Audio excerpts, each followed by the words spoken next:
Thank you once again. It's the NFL Exporter. That's the expert reporter, aka Ty Goodman, with the Underworld Sports Show. We're talking NFL football. We're doing our quarterly review.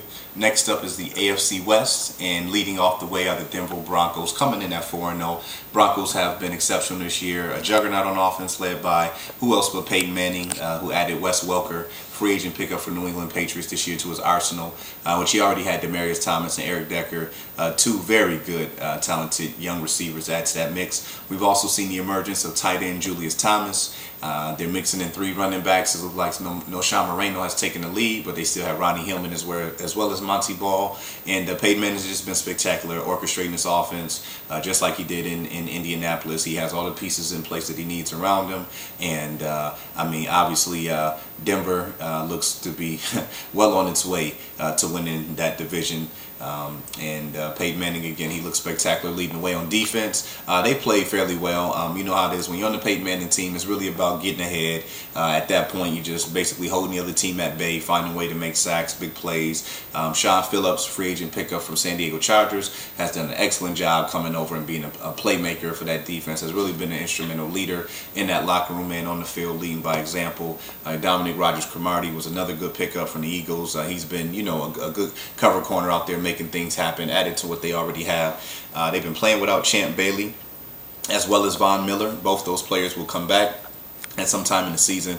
Miller was serving a suspension from testing positive for drugs. Bailey just fighting off a hamstring. Both of those guys, when they come back, won't do anything but make Denver's defense that much more tougher to go against. We had the Broncos coming in this year at 12-4, running away with the division. They're well off to that type of start. Next in line, we have the Kansas City Chiefs. They're 4-0. Maybe not too surprising when you look at some of the teams that they've beat. Not anybody who's extremely notable. The Eagles. They did have a good role winning against the Cowboys, so I can't give them credit for that. The key this year for them has really been finding the formula on offense, which has been featuring all-pro running back Jamal Charles. He's catching out of the backfield as well as running the football. Alex Smith has done a great job being a game manager. He's not turning the ball over. He's playing, within his talent reach. Dwayne Bowe at wide receiver, you really wonder why he doesn't get the ball a lot more. He's a big play guy, a guy who's got tons of talent, but they can't seem to get him the ball.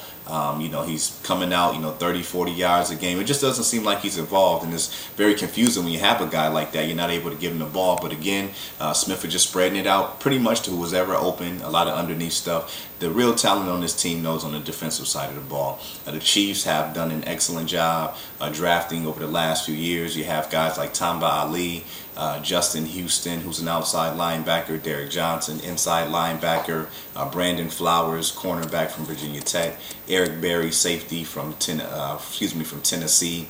Last year they drafted Dontario Poe, the defensive tackle from Memphis. This team has a ton of talent. Tyson Jackson, he's another guy. Defensive end from LSU. This unit has really gelled. Guys are healthy. They're extremely tough, and right now they're making a lot of turnovers and just creating a lot of opportunities, for the Chiefs to do what they have to do. So I'm really impressed with that defense. It's just going to really be interesting to see when they do face the Chiefs. They face the Broncos because you have a juggernaut offense against a really good defense. So we'll see how that happens. Kansas City always plays Denver tough, especially when Romeo Crennel was there as defensive coordinator. He always gave Peyton Manning a hard time. So we'll see how that works out. Next in line, we have the San Diego Chargers. They're coming in at 2-2. The Chargers are a little bit ahead of schedule. Based on what I've seen last year, I didn't feel that this team was going to be able to rebound. They had some early injuries, unfortunately. Malcolm Floyd caught a neck injury. He's out indefinitely. Top receiver coming back from last year injured his leg in the preseason, Demario Alexander. So he really didn't have, Phillip Rivers really didn't have a lot of weapons. Ryan Matthews, an unproven injury-prone running back at this point. And defensively, they've always played solid, but you just didn't see it there for the Chargers. But Phillip Rivers, surprisingly, has played well. Eddie Royal has been featured nicely in the short passing game, turning some short gains in the big yardage. Also, Antonio Gates has seemed to, found his stride. It was a really difficult year year for him last year, becoming ineffective. I really didn't expect too much from him this year, but he's definitely shown flashes of him of his old self, and Phillip Rivers is definitely utilizing that weapon. So it's very surprising. The Chargers are 2-2. They're playing very competitive. It looks like they'll be in this thing. I thought it was going to pretty much be a runaway race, but it looks like they, will definitely be able to contend with Kansas City to see who comes up second place in that division behind Denver. Last but not least, is the Oakland Raiders. The Raiders are 1-3, pretty much as expected. We had the Raiders coming in this year at 4-12. Pretty much same thing. I will say Terrell Pryor has definitely been a bright spot on offense. He won the starting quarterback position in the preseason. He seems to be getting better and better game by game, so that's definitely a positive for the Raiders. But Darren McFadden, it's unfortunate. This guy just cannot stay healthy. He's injured yet again.